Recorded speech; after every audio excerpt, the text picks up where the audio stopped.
நம்ம 80s 90s கிட்ஸோட favourite பொரியரிசி உங்களுக்கு எப்படி செய்கிறதுன்னு தெரியுமா? வாங்க பார்க்கலாம் எப்படி செய்யலான்ட்டு.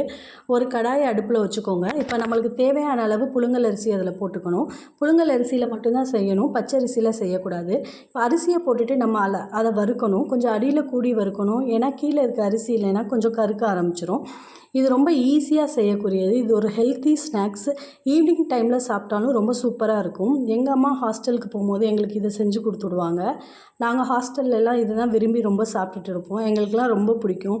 உங்களெலாம் யாருக்கு இந்த அனுபவம் இருக்குதுன்னு கமெண்ட் பாக்ஸில் கமெண்ட் பண்ணுங்கள். இப்போ பாருங்கள், நம்ம வறுக்க ஒன்று ஒன்றா பொரிய ஆரம்பிச்சிரும். இப்போ நல்லா எல்லாத்தையும் ஈவனாக வறுக்கணும்.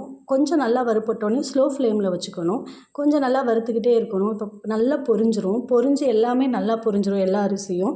இப்போ நம்ம அதை ஒரு பிளேட்டில் கொட்டி வச்சுக்கலாம். கொட்டி அதை ஆற வச்சு ஒரு பாட்டிலில் போட்டு வச்சா நம்ம எப்போ வேணாலும் சாப்பிட்டுக்கலாம். இது ரொம்ப சூப்பராக இருக்கும், டேஸ்டியாக இருக்கும். உங்களுக்கெலாம் யாருக்கு இது ரொம்ப பிடிக்கும்னு சொல்லிட்டு கமெண்ட் பாக்ஸில் கமெண்ட் பண்ணுங்கள்.